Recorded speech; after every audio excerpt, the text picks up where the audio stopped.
My daughter's life depended on a single pill. Lily suffered from a rare and cruel disease, one that brought waves of unimaginable pain. When an attack came, only a specialized imported medication could stop it. We had only one dose left, a tiny pill I had carefully sealed inside a small, silver locket and placed around her neck. It was her emergency lifeline, a way for her to save herself even if I wasn't there.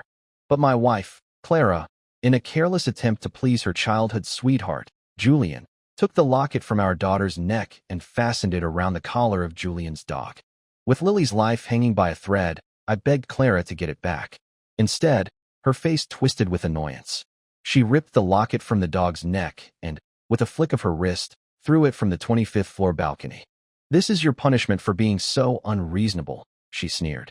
After that, my daughter died, and my wife went mad. I walked home with a joyful bounce in my step, balancing a birthday cake in one hand and a brightly wrapped gift in the other. I couldn't wait to see the surprise on Lily's face. But when I pushed open the door, the sight that greeted me shattered my world. She was lying unconscious on the floor.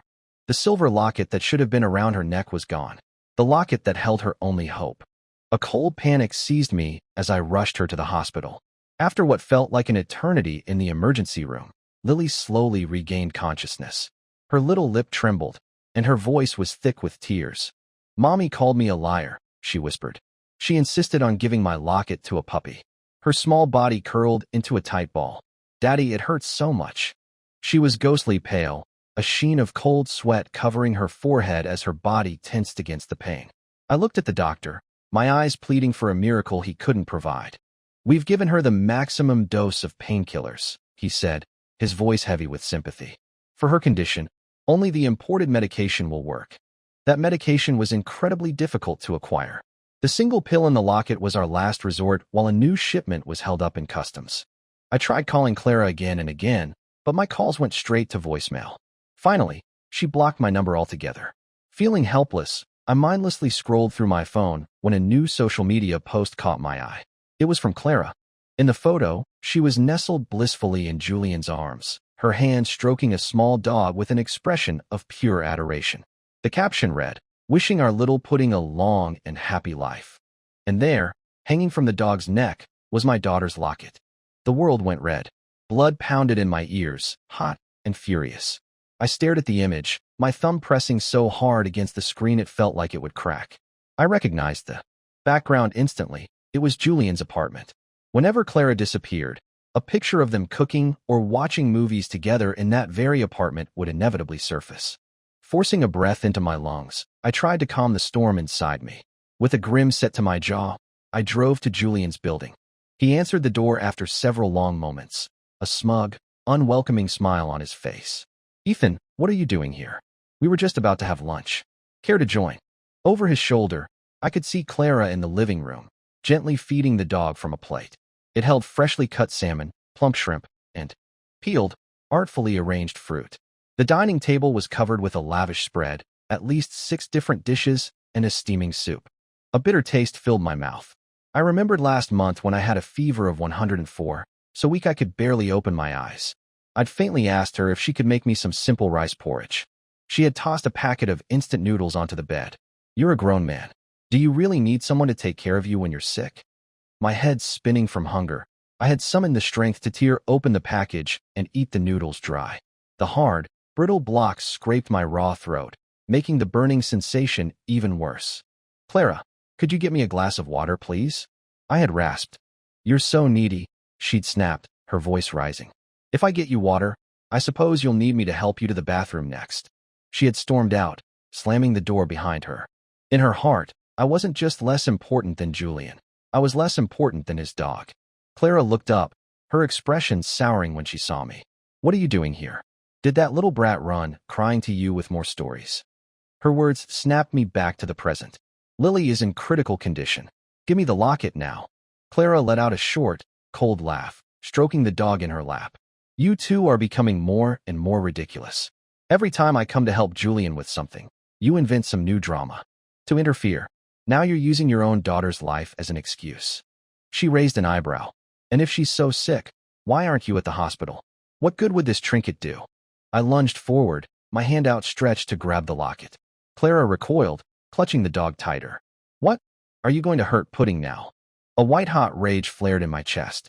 The locket has Lily's life-saving medicine inside it. I yelled. We are running out of time. She shot me a venomous look. Don't be absurd. Lily was perfectly fine, reading a book in the living room when I left. It was like talking to a brick wall. The image of my daughter's pain-racked face flashed in my mind. Overcome with fury, I grabbed Clara's wrist, trying to pull the dog from her arms. Suddenly, Julian was there, swinging a hard fist that connected with the side of my head. Pain exploded behind my eyes, and my grip loosened. He wrapped a protective arm around Clara, his face a mask of false concern. Ethan, I know you don't like Clara spending time with me, but we're just friends. You don't have to invent such a wild story to try and drive a wedge between us. A smirk played on his lips as he looked down on me. My chest heaved. Lily was in a hospital bed, her life fading away. The last shred of my self-control screamed at me not to make things worse. I had to get that medicine. I softened my tone, my voice cracking with desperation. Clara, I'm not lying. Please, just open the locket. You'll see the pill inside. I looked her in the eyes, begging her to see the truth. Lily is your daughter, your own flesh and blood. If something happens to her, won't you feel any pain at all? For a moment, I saw a flicker of doubt in her eyes. The anger in her expression wavered, replaced by suspicion. She gently set the dog down and reached for the locket. But the dog, suddenly agitated, wriggled free and scrambled into a narrow gap behind a cabinet, trembling. Julian's face fell. Pudding just got back from the vet, he said, his voice laced with accusation. Does he really need this kind of stress? His dog was stressed, but my daughter was dying. Reason abandoned me.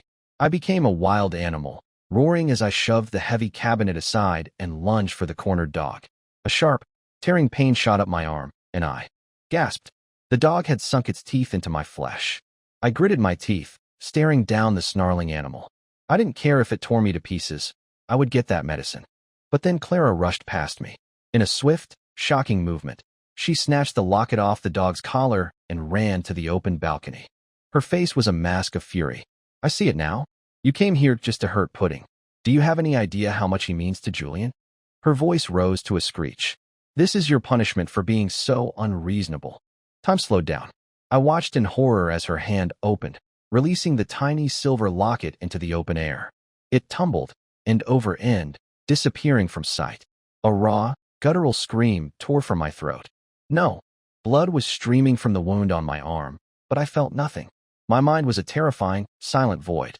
I bolted from the apartment, stumbling down the hallway, desperate to find what she had thrown away. But it was impossible. In the vast, manicured grounds of the apartment complex, the tiny locket was gone. Despair, cold and suffocating, crashed over me like a tidal wave. A shrill ring cut through the haze. My phone. The hospital. Mr. Chun, you need to come back immediately. It's your daughter. Lily, please, just hold on for Daddy. I raced back, my heart splintering with every passing second. When I burst into her room, Lily's dim eyes flickered with a faint light. Daddy, she rasped.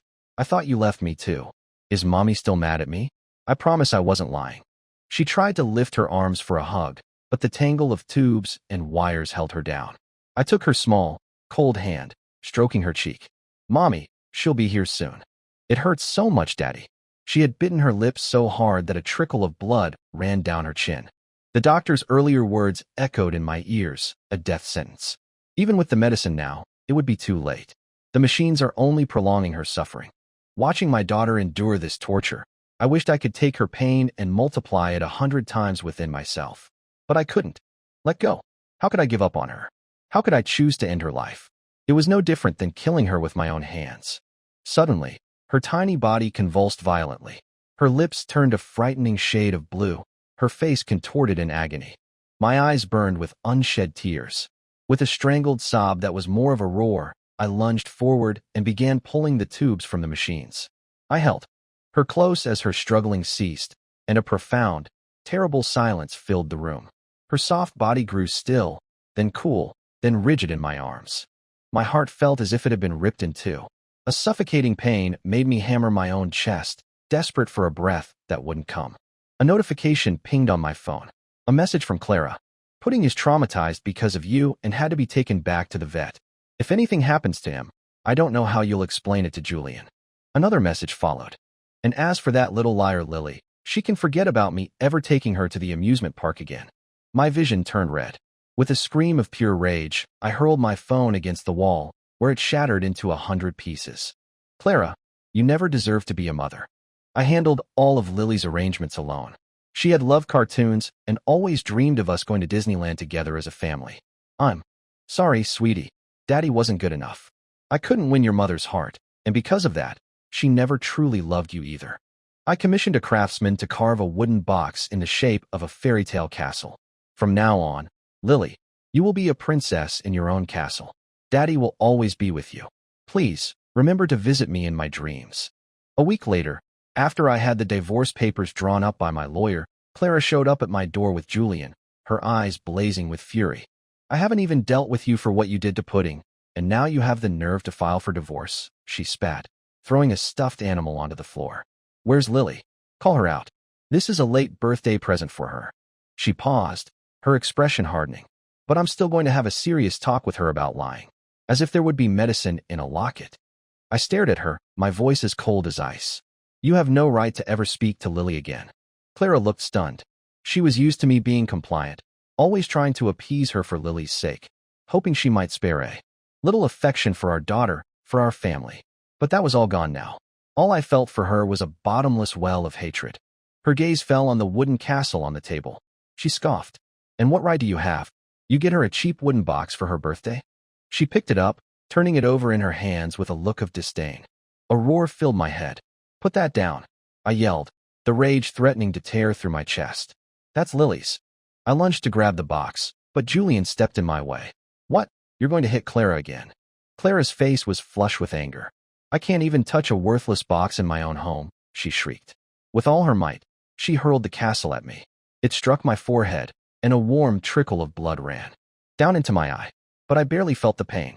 I dropped to my knees, frantically trying to scoop the spilled ashes from the floor. The fine, pale gray dust mixed with my blood, turning it a dark, damp red. What are you doing keeping dust in there? What if Lily had swallowed some by mistake? Clara scolded. A hysterical, broken sound escaped my lips. Are you insane, Clara? I screamed. Those are Lily's ashes. Her face went blank. Her mouth opened and closed, but no sound came out. She pointed a trembling finger at me, and after a long, stunned silence, she finally whispered, What did you just say? My eyes were bloodshot, and I must have looked like a demon crawled up from hell. I stared into her soul and enunciated each word with chilling clarity. You killed her. You turned our daughter's birthday into the day she died. Clara's face drained of all color. She let out a sharp, disbelieving laugh. You'd make up something so horrible just to hurt me, she mumbled. I said nothing, the silence confirming her worst fear. Her frantic denial began to crumble. She shoved Julian away and started calling Lily's name, throwing open doors to every room.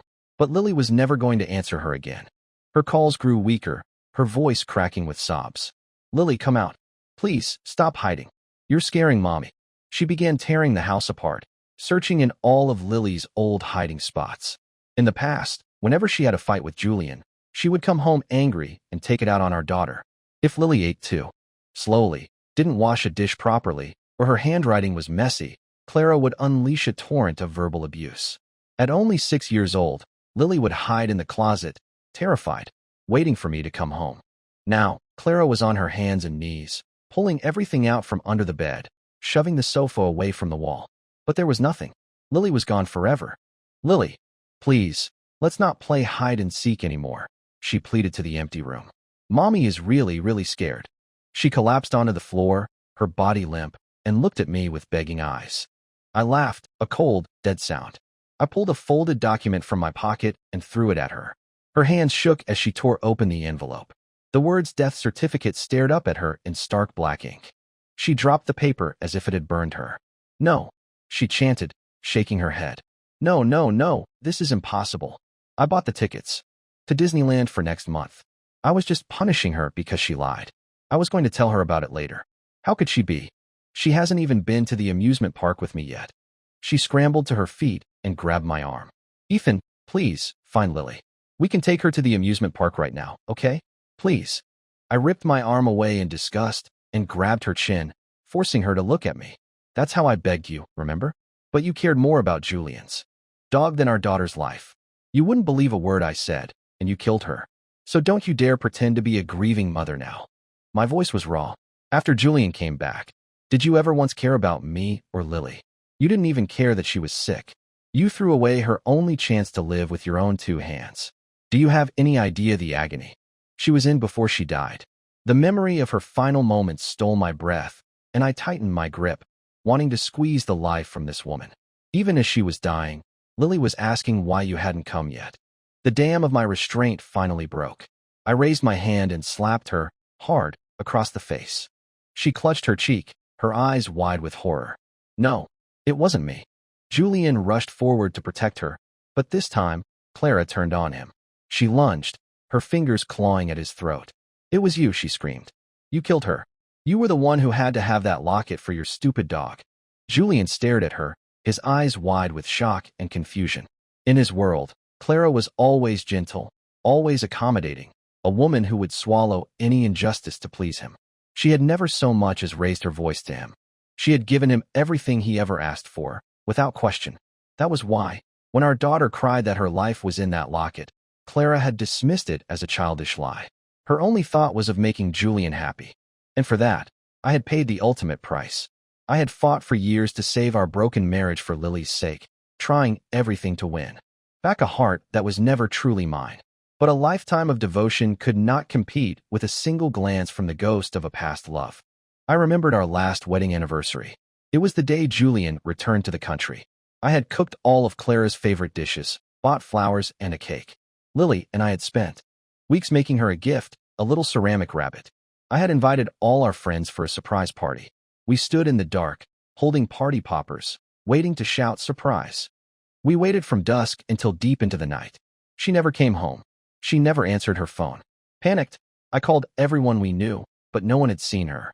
By midnight, I was at the police station, trying to file a missing persons report, but they told me I had to wait 24 hours. I spent the rest of the night wandering the empty streets, my mind consumed by 1,000 terrible possibilities. The next morning, bleary-eyed and exhausted, I saw her social media update. It was a video of her in a bright, sunny kitchen, making breakfast. She turned and smiled sweetly at the camera. The caption read, "When you appear, everyone else fades away." I felt the world freeze around me. My hands trembled as I called her. Before I could even speak, her irritated voice came through the line. "Can't you just leave me alone for a few days? Who are you making breakfast for?" I asked, my voice tight. There was a long pause. Then, nonchalantly, she said, "A very important friend," and hung up. The dial tone felt like a mockery of all the years of love I had given her. "Ethan," Clara's frantic voice pulled me from the memory. "Lily hasn't had her birthday cake yet. Let's go buy one together, okay?" An immense weariness washed over me. I couldn't do this anymore. "The divorce papers are signed, Clara. We're done." I looked from her to Julian. "You can be with him forever now. No one will ever bother you again." I pried her fingers, white-knuckled and desperate, from my arm. Ignoring the despair in her eyes, I carefully picked up the wooden castle containing my daughter's ashes and walked out the door without looking back. I would settle the score with them one day, but first, I had to lay my daughter to rest. Lily and I used to go back to my old family home in the countryside every winter. This year would be no different. The snow fell in thick, silent blankets, covering the muddy country lanes in a pristine white that made the journey more difficult. I walked slowly, one foot sinking deep after the other, holding Lily's castle close to my chest. I swept away the dust and cobwebs in the old house and placed the castle gently on a small table in the main room. Looking out at the thick snow in the yard, I had an idea. I found a shovel and began to build a snowman. "Daddy, should the snowman's eyes be purple grapes or green ones?" Lily's voice, full of mischief, echoed in my memory. Her hands were hidden behind her back. "You choose, sweetie." I smiled, ruffling her hair. Suddenly, a freezing cold shock hit the back of my neck. I yelped as Lily giggled. It wasn't me. It was Mommy. Clara was standing there, her eyes curved into crescents, her voice soft and warm. "All right, you two, stop playing around. Come inside and wash up for dinner." I pretended to agree, but then scooped up a snowball and tossed it at her. It hit her square in the chest. Her mouth fell open in mock outrage. "Lily, help me catch Daddy. He's bullying me." For a fleeting, beautiful moment, I saw the three of us chasing each other through the snow-filled yard, our laughter echoing in the crisp air. I saw Lily running towards me, her face alight with joy. I opened my arms to catch her, but my embrace closed on empty air. The snowball I was holding fell from my numb fingers. My tears, hot and silent, fell onto the snow, melting little craters in its surface. The grief I had held back for so long finally broke through. I collapsed, hugging the half-finished snowman, and wept until my throat was raw and my body ached. Why did it have to end like this? If you never had room for anyone else in your heart, Clara, why did you let me fall in love with you? I punched the frozen ground again and again, not feeling the pain, only dimly aware of the red stains spreading across the white snow.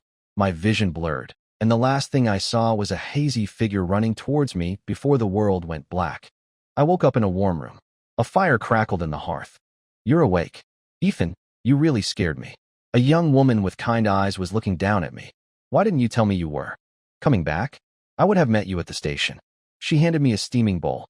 Here, drink this ginger soup. It will warm you up. I stared at her, trying to place her familiar face. She seemed to understand my confusion and smiled. It's been almost 10 years, so I don't blame you for not recognizing me. But surely you remember Daisy? The little girl who used to follow you around, begging for candy. Daisy, of course. The little girl from next door. Her parents were always away on business, so she spent most of her time at my house, tagging along behind me like a little shadow. Ethan, I beat up the fat kid who was bullying me at school today. Ethan, Grandma's medicine was so bitter. I drank 2 whole glasses of water, and my tongue is still yucky. I remembered her sticking her tongue out, and how I'd smiled and pulled a milk candy from my pocket. Her eyes had lit up. After that, she found a new reason to ask me for a candy every single day. We hadn't seen each other since I left for college. My grandmother isn't well, so I quit my job in the city to come home and take care of her, she explained. Her smile faded, and she hesitated before asking, Ethan, are you okay? You seemed to be in so much pain when you were unconscious. You kept mumbling something, but I couldn't understand it. I gave her a sad, tired smile. It was a relief, in a way, to have someone to talk to. The weight on my chest was becoming unbearable. I sat up and told her everything. By the end, her eyes were red with tears. That's horrible, she whispered, her voice filled with a fierce empathy. How could she treat her own child that way? How could she do that to you? It's over now, I said, though the words felt hollow. After that, Daisy started coming over every day, just like when we were kids.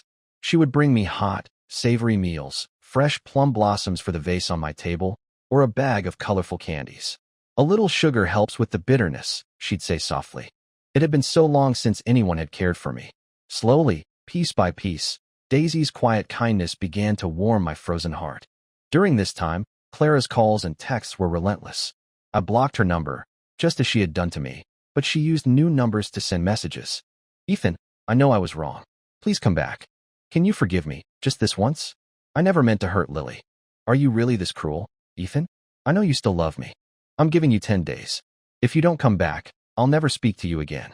I scoffed and tossed the phone aside, turning my attention back to the delicious soup Daisy had made. Another 2 weeks passed. One night, a new message arrived. Ethan, I'm begging you. I can't live without you. Where are you? You can't live without me, I thought. If you had spent a single moment truly thinking about it, you would have known I could only be here, in the one place that held all our memories. But you never really looked, because I was never that important.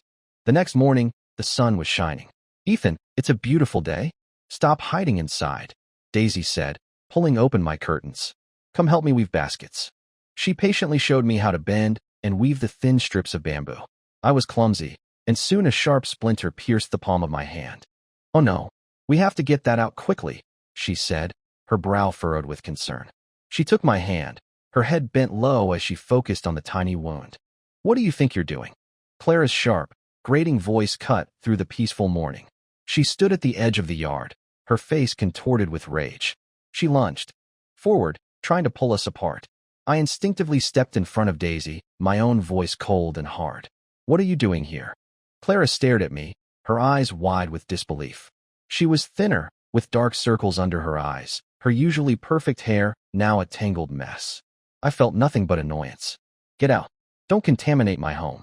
Ethan, please don't be like this, she pleaded, her voice trembling. Let's not fight anymore. Who is she? Why are you protecting her? I took Daisy's hand and held it tightly. She's my girlfriend. The color drained from Clara's face. I don't believe you. You're just saying that to hurt me. I'll forgive you this time. Let's just go home. Get away from this miserable place. She reached for my arm, but I recoiled. Don't touch me. You disgust me. I looked her dead in the eye. Daisy isn't just some random woman. She's the person I'm going to spend the rest of my life with. Why? How could you? She choked out, her whole body shaking. A bitter laugh escaped my lips. I had asked myself that same question 1,000 times, on 1,000 lonely nights, while she was with Julian. I had offered her my whole heart, and she had thrown it on the ground and crushed it under her heel. That question sounds familiar, doesn't it, Clara? I said, my voice devoid of emotion. Now it's your turn to ask it. I wonder if you'll feel what I felt. I slammed the gate shut, blocking out the sound of her sobs. The next day, Daisy didn't come over for breakfast, and Clara was gone. A deep sense of unease settled over me. I searched the entire village, but there was no sign of either of them.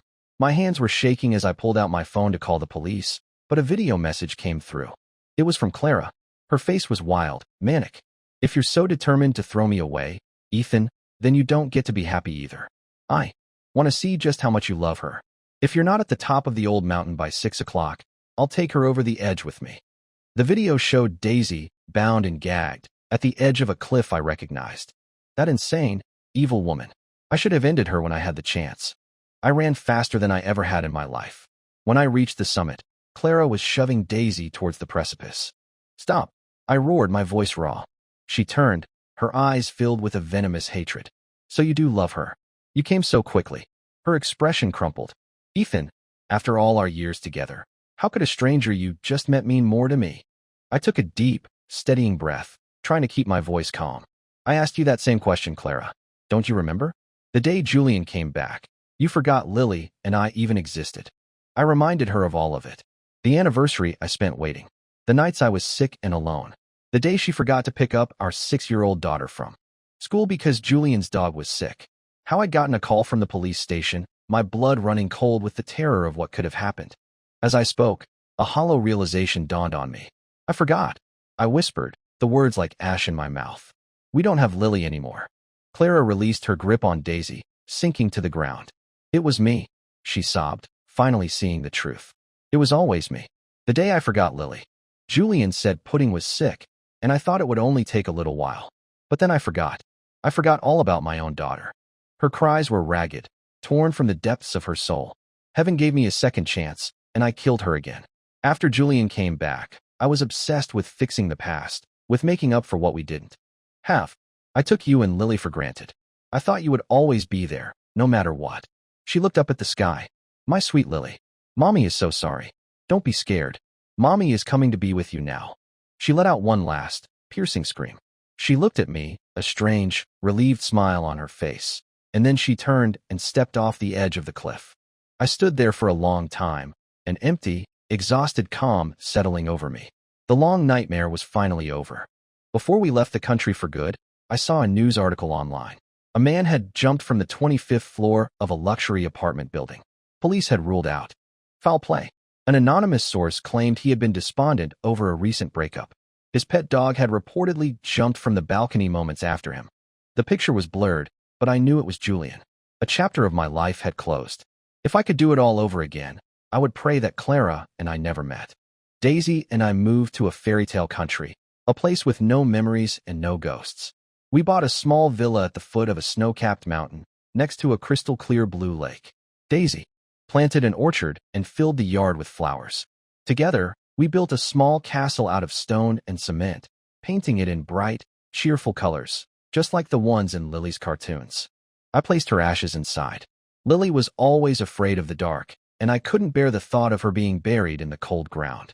I planted her favorite flowers, pink roses, all around the base of her little castle. Daddy, can we plant these pink roses? I saw them at my friend's house, climbing all over a round gate. They were so pretty. Daddy, do you think princesses are real? Do you think they live in beautiful castles?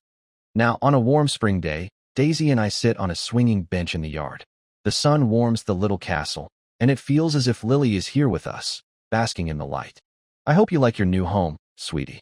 Daddy will be with you always. Don't forget to visit me in my dreams. I want to hear all about your new friends and all your new adventures. What are you daydreaming about?